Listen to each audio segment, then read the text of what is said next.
Hi hello ಎಲ್ರಿಗೂ ನಮಸ್ಕಾರ, welcome to my channel. ಇವತ್ತಿನ ವಿಡಿಯೋದಲ್ಲಿ ಗೋಲ್ಡ್ ಮತ್ತು ಸಿಲ್ವರ್ ಶಾಪಿಂಗ್ ಹೋಗಿರೋಂಥ ವಿಡಿಯೋನ ಶೇರ್ ಮಾಡ್ತಾ ಇದ್ದೀನಿ.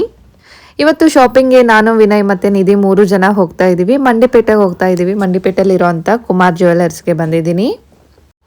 ಇವತ್ತು ಸ್ಯಾಟರ್ಡೇ ಆಗಿರೋದ್ರಿಂದ ಕೆಲವೊಂದು ಜ್ಯುವೆಲ್ರಿ ಶಾಪ್ ಎಲ್ಲ ಕ್ಲೋಸ್ ಆಗಿರುತ್ತೆ. ಕೆಲವೊಂದು ಶಾಪ್ಗಳು ಓಪನ್ ಇರುತ್ತೆ, ಕೆಲವೊಂದು ಶಾಪ್ಗಳು ಕ್ಲೋಸ್ ಆಗಿರುತ್ತೆ. ಕುಮಾರ್ ಜ್ಯುವೆಲರ್ಸ್ ಅಲ್ಲಿ ತುಂಬಾನೇ ಕಲೆಕ್ಷನ್ಸ್ ಇರುತ್ತೆ, ಸರ್ವಿಸ್ ಕೂಡ ತುಂಬಾನೇ ಚೆನ್ನಾಗಿರುತ್ತೆ. ಸೊ ನಾವು ಏನೇ ಕೇಳಿದ್ರು ಇಲ್ಲ ಅಂದೆ ಚೆನ್ನಾಗಿ ಸರ್ವಿಸ್ನ ಕೊಡ್ತಾರೆ. ನಾವು ಯಾವ್ದು ಕೇಳಿದ್ರು ಕೂಡ ತೋರಿಸ್ತಾರೆ. ಸೊ ಹಾಗಾಗಿ ನಾನು ಇಲ್ಲಿ ಬಂದಿದ್ದೀನಿ. ನಿಧಿಗೆ ಬೆಳ್ಳಿ ಕಾಲ್ಗೆಜ್ಜೆ ನೋಡಬೇಕಿತ್ತು, ಹಾಗಾಗಿ ಕಾಲ್ಗೆಜ್ಜೆ ತಗೊಳ್ಳೋಣ ಅಂತ ಹೇಳಿ ಬಂದಿದ್ದೆ. ಸೊ ಸಿಲ್ವರ್ ಕಲೆಕ್ಷನ್ ಅಂತೂ ತುಂಬಾನೇ ಚೆನ್ನಾಗಿತ್ತು. ಹಾಗೆ ನಮಗೆ ನೋಡಿ ನೋಡಿ ಸಾಕಾಗ್ತಾ ಇತ್ತು, ಅಷ್ಟು ಕಲೆಕ್ಷನ್ ಇತ್ತು. ಒಂದಕ್ಕಿಂತ ಒಂದು ಕಲೆಕ್ಷನ್ ತುಂಬಾನೇ ಚೆನ್ನಾಗಿತ್ತು. ಅವರು ಕೂಡ ತುಂಬಾ ಪೇಷನ್ಸ್ ಅಲ್ಲಿ ತೋರಿಸ್ತಾ ಇದ್ರು. ನಾನು ನಿಧಿ 1 ಇಯರ್ 2 ಇಯರ್ಸ್ ಇರುವಾಗ ಕಾಲ್ಗೆಜ್ಜೆನ ಸುತ್ತ ಕಾಲ್ಗೆಜ್ಜೆ ಇರೋವಂಥದ್ದು ತಗೊತಾ ಇದ್ದೆ. ಯಾಕಂದರೆ ಅವಳು ಚಿಕ್ಕವಳಿರುವಾಗ ಮನೇಲಿ ಎಲ್ಲ ಆಟ ಆಡ್ತಿದ್ದಾಳೆ ಅಂತ ಹೇಳ್ಬಿಟ್ಟು ನನಗೆ ಈಸಿಯಾಗಿ ಐಡೆಂಟಿಫೈ ಮಾಡ್ಬೋದು. ಸೊ ಅವಳು ಎಲ್ಲ ಹೋಗ್ತಿದ್ದಾಳೆ, ಎಲ್ಲಿ ಬರ್ತಿದ್ದಾಳೆ ಅಂತ ಕಂಡುಹಿಡಿಬೋದು ಅಂತ ಹೇಳ್ಬಿಟ್ಟು ಸುತ್ತ ಇರುವಂಥ ಕಾಲ್ಗೆಜ್ಜೆನ ತಗೊತಾ ಇದ್ದೆ. ಇವಾಗ ನಾನು ಸಿಂಪಲ್ ಆಗಿರುವಂಥ ಕಾಲ್ಗೆಜ್ಜೆನ ನೋಡ್ತಾ ಇದ್ದೀನಿ. ನಿಧಿ ಚಿಕ್ಕವಳಿರುವಾಗ ಸೊ ಎಲ್ಲೇ ಹೋದ್ರೂ ನನಗೆ ಟೆನ್ಷನ್ ಆಗ್ತಾ ಇತ್ತು, ಯಾವ ರೂಮಲ್ಲಿ ಇದ್ದಾಳೆ ಅಂತ ಗೊತ್ತಾಗ್ತಾ ಇರಲಿಲ್ಲ. ಸೊ ಏನಾದರೂ ಬಾಯ್ಲಿ ಹಾಕ್ಕೊಂಡ್ರೆ ಕಷ್ಟ ಆಗ್ತಾ ಇತ್ತು. ಹಾಗಾಗಿ ಸೊ ಅವಳು ಇಲ್ಲೇ ಇದ್ದಾಳೆ ಅಂತ ಗೊತ್ತಾಗಲಿ ಅಂತ ಹೇಳ್ಬಿಟ್ಟು ಸುತ್ತ ಇರೋವಂಥ ಕಾಲ್ಗೆಜ್ಜೆನ ಸೆಲೆಕ್ಟ್ ಮಾಡ್ತಾ ಇದ್ದೆ. ಇವಾಗ ಹಾಗಲ್ಲ, ಅವಳಿಗೆಲ್ಲ ತಿಳುವಳಿಕೆ ಇರೋದ್ರಿಂದ ಸೊ ಆ ಥರದ ಅವಶ್ಯಕತೆ ಇಲ್ಲ. ಹಾಗಾಗಿ ಸಿಂಪಲ್ ಆಗಿರೋಂಥ ಕಾಲ್ಗೆಜ್ಜೆನ ಸೆಲೆಕ್ಟ್ ಮಾಡ್ಕೊಂಡಿದ್ದೀನಿ. ನಾನು ಈಗ 3 ಇಯರ್ಸ್ ಹಿಂದೆ ಅವಳಿಗೆ ಕಾಲ್ಗೆಜ್ಜೆನ ತಗೊಂಡಿದ್ದೆ. ಬಟ್ ಅಲ್ಲಿಂದ ಇಲ್ಲಿಗೆ ನಾನು ಕಾಲ್ಗೆಜ್ಜೆ ತಗೊಂಡಿರ್ಲಿಲ್ಲ, ಯಾಕಂದರೆ ಅವಳು ವೇರ್ ಮಾಡ್ತಾ ಇರಲಿಲ್ಲ. ಸ್ಕೂಲ್ಗೆ ಶೂಸ್ ಹಾಕುವಾಗ ಸೊ ಅವಳು ಸಾಕ್ಸ್ ಹಾಕುವಾಗ ಸರಿ ಹೋಗಲ್ಲ, ನಾನು ಬೇಡ ಅಂತ ಹೇಳ್ತಾ ಇದ್ಲು. ಸೊ ಈಗ ಮನೆ ಫಂಕ್ಷನ್ ಹತ್ರ ಇರೋದ್ರಿಂದ ಇಲ್ಲ ಮಮ್ಮ ನಾನು ಗೆಜ್ಜೆ ಹಾಕ್ಕೋತೀನಿ ಅಂತ ಹೇಳಿದ್ಲು. ಹಾಗಾಗಿ ಗೆಜ್ಜೆ ತಗೊಳ್ಳೋಣ ಅಂತ ಹೇಳಿ ಬಂದಿದ್ದೆ. ಲಾಸ್ಟ್ ಟೈಮ್ ಸಿಲ್ವರ್ ಪರ್ಚೇಸ್ ಮಾಡಿದಾಗ ಆ ಪ್ರೈಸ್ಗೂ ಈ ಪ್ರೈಸ್ಗೂ ತುಂಬಾ ಡಿಫ್ರೆನ್ಸ್ ಇದೆ.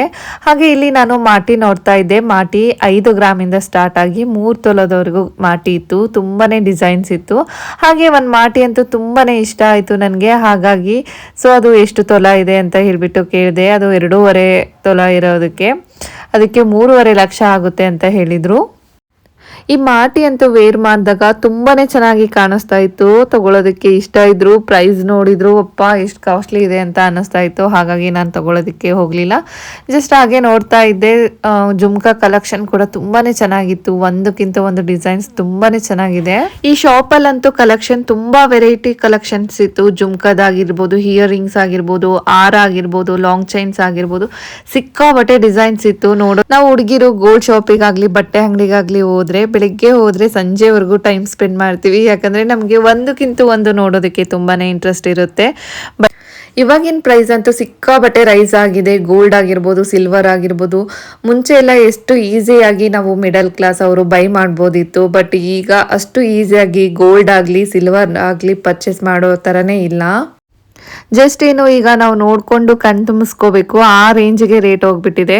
ಏನಾದರೂ ಒಂದು ತಗೊತೀವಿ ಅಂದರೆ ಎಷ್ಟು ಕಾಸ್ಟ್ಲಿ ಇದೆ ಅಂದರೆ, ಒಂದು ಜಸ್ಟ್ ಇಯರಿಂಗ್ಸ್, ಸಣ್ಣ ಮಗುಗೆ ಇಯರಿಂಗ್ಸ್ ತೊಗೊತೀವಿ ಅಂದರೆ ಒಂದು 25,000 to 30,000 ಬರೀ ಇಯರಿಂಗ್ಸ್ಗೆ ಕೊಡಬೇಕು.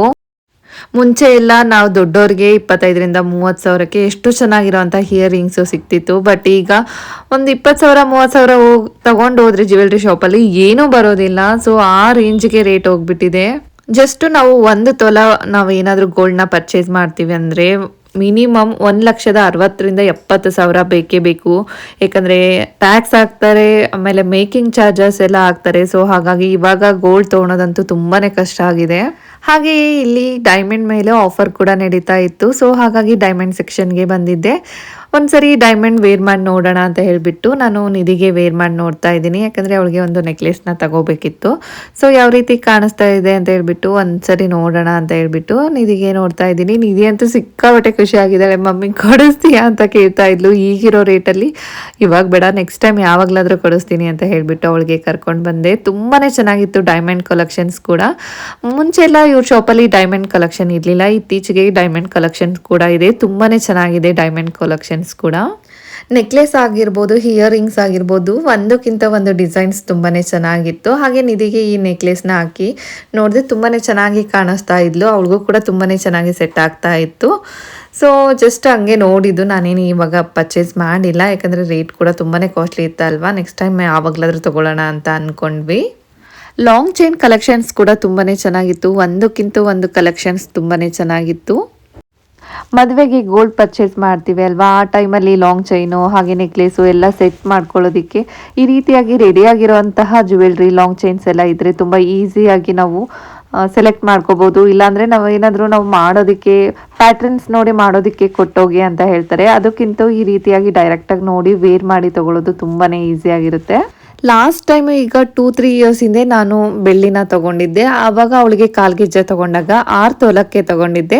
ಅಂದರೆ ಸುತ್ತ ಗೆಜ್ಜೆ ಇರುತ್ತಲ್ವಾ, ಆ ಥರದ್ದು ತೊಗೊಂಡಿದ್ದೆ. ಆವಾಗ ನಾನು 6 ತೊಲಕ್ಕೆ 5,000 ರೂಪಾಯಿನ ಕೊಟ್ಟಿದ್ದೆ. ಬಟ್ ಇವತ್ತು ನಾನು ತೊಗೊಂಡಿರೋದು ಜಸ್ಟ್ 3.5 ತೊಲ ಕಾಲ್ಗೆಜ್ಜೆನ ತೊಗೊಂಡಿದ್ದೀನಿ. ಇದಕ್ಕೆ 10,500 ರೂಪಾಯಿನ ಪೇ ಮಾಡಿದ್ದೀನಿ. ನಾನು ಕಾಲ್ಗೆಜ್ಜೆ ತೊಗೊಂಡಾಗ ಸಿಲ್ವರ್ ಪ್ರೈಸ್ ಬಂದು 2,72,000 ರೂಪೀಸ್ ಇತ್ತು. ಹಾಗೆ ನಿಧಿಗೆ ನಾನು ಇಯರಿಂಗ್ಸ್ ನೋಡಿದೆ, ಕಲೆಕ್ಷನ್ ಕಮ್ಮಿ ಇತ್ತು, ಯಾಕಂದರೆ ಇನ್ನೊಂದು 2 ಡೇಸಲ್ಲಿ ರೀಸ್ಟಾಕ್ ಆಗುತ್ತೆ ಅಂತ ಹೇಳಿದರು. ಹಾಗಾಗಿ ನಾನು ಮಲ್ಬಾರ್ ಗೋಲ್ಡ್ಗೆ ಬಂದಿದ್ದೀನಿ. ನಿಧಿಗೆ ಇಯರಿಂಗ್ಸ್ ತೊಗೋಬೇಕು ಅಂತ ಹೇಳಿಬಿಟ್ಟು. ಮಲ್ಬಾರಲ್ಲಿ ಕಲೆಕ್ಷನ್ಸ್ ಜಾಸ್ತಿನೇ ಇತ್ತು, ಬಟ್ ವೈಟ್ ಸ್ಟೋನಲ್ಲಿ ಜಾಸ್ತಿ ಇತ್ತು. ನಾನು ಗ್ರೀನ್ ಅಥವಾ ಬ್ಲ್ಯಾಕಲ್ಲಿ ನೋಡೋಣ ಅಂದ್ಕೊಂಡೆ, ಅದು ಸ್ವಲ್ಪ ಕಡಿಮೆ ಇತ್ತು. ಈ ರೀತಿಯಾಗಿ ಮಕ್ಕಳಿಗೆ ಇಷ್ಟ ಆಗೋ ಥರ ಡಕ್ ಆಗಿರ್ಬೋದು ಅಥವಾ ಸ್ಟ್ರಾಬೆರಿ ಆಗಿರ್ಬೋದು, ಆ್ಯಂಡ್ ಮಕ್ಕಳಿಗೆ ಇಷ್ಟ ಆಗೋ ಥರ ಕೂಡ ಕಾರ್ಟೂನ್ಸ್ ಏನಿರುತ್ತೋ ಆ ಥರ ಡಿಸೈನಲ್ಲೂ ಕೂಡ ಇಯರಿಂಗ್ಸ್ ಇತ್ತು. ನಾನು ಆ ಥರ ಬೇಡ, ಆಲ್ರೆಡಿ ಅವಳ ಹತ್ರ ಆ ಥರ ಇತ್ತು. ಸೊ ಹಾಗಾಗಿ ಬೇಡ ಅಂತ ಹೇಳ್ಬಿಟ್ಟು ಸ್ಟೋನಲ್ಲಿ ನೋಡ್ತಾ ಇದ್ದೀನಿ. ಸ್ಟೋನಲ್ಲೂ ಕೂಡ ಕಲೆಕ್ಷನ್ಸ್ ತುಂಬಾ ಚೆನ್ನಾಗಿತ್ತು. ಇದು ಹಾರ್ಟ್ ಶೇಪ್ ಇರೋದು ಕೂಡ ತುಂಬಾ ಚೆನ್ನಾಗಿ ಕಾಣಿಸ್ತಾ ಇತ್ತು. ಬಟ್ ಅದು ಮುಂದೆ ಸ್ವಲ್ಪ ಶಾರ್ಪ್ ಇದ್ದರೆ ಅದು ಡೈಲಿ ವೇರ್ ಹಾಕಿದಾಗ ಅವಳಿಗೆ ಏನಾದರೂ ಇರಿಟೇಷನ್ ಆಗ್ಬೋದು, ಪದೇ ಪದೇ ಚೇಂಜ್ ಮಾಡ್ಸೋಕ್ಕಾಗಲ್ಲ ಅಂತ ಹೇಳ್ಬಿಟ್ಟು ಆ ರೀತಿಯಾಗಿರೋದೇನು ತೊಗೊಳ್ಳಿಲ್ಲ. ತುಂಬ ಸಿಂಪಲ್ ಆಗಿರೋದು, ಅವಳಿಗೆ ತುಂಬ ಕಂಫರ್ಟೇಬಲ್ ಆಗಿರೋದು ತೊಗೊಂಡೆ. ಯಾಕಂದರೆ ಮಕ್ಕಳು ಅಲ್ವಾ, ಸ್ವಲ್ಪ ಕೂಡ ಚುಚ್ಚಿದ್ರೆ ಅವರು ಬೇಡ ಅಂತ ಹೇಳ್ತಾರೆ, ಪದೇ ಪದೇ ತೊಗೊಳೋದಕ್ಕೆ ಆಗಲ್ಲ. ಯಾಕಂದರೆ ಇವಾಗಿನ ಗೋಲ್ಡ್ ರೇಟ್ ಎಲ್ರಿಗೂ ಗೊತ್ತಿದೆ.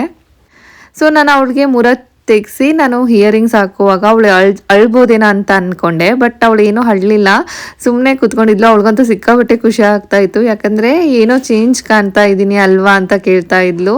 ಸೊ ಮುರ ಕೂಡ ಕಟ್ ಮಾಡಿದಾಗೆ ಅವಳೇನು ಆ ಥರ ಇರಿಟೇಷನ್ ಥರ ಮಾಡಲಿಲ್ಲ, ಎಂಜಾಯ್ ಮಾಡ್ತಾ ಇದ್ಲು. ತುಂಬ ದಿನಗಳಿಂದ ಅನ್ಕೊತಿದ್ದೆ ಅವಳಿಗೆ ಮುರ ತೆಗೆಸಿ ಇಯರಿಂಗ್ಸ್ ಹಾಕಿಸ್ಬೇಕು ಅಂತ ಹೇಳ್ಬಿಟ್ಟು. ಬಟ್ ಅದು ಇವತ್ತು ಕಾಲ ಕೂಡ ಬಂತು ಅನಿಸುತ್ತೆ. ಸೊ ಫೈನಲ್ ಆಗಿ ಅವಳದು ಇಯರಿಂಗ್ಸ್ನ ಚೇಂಜ್ ಮಾಡಿದೆ.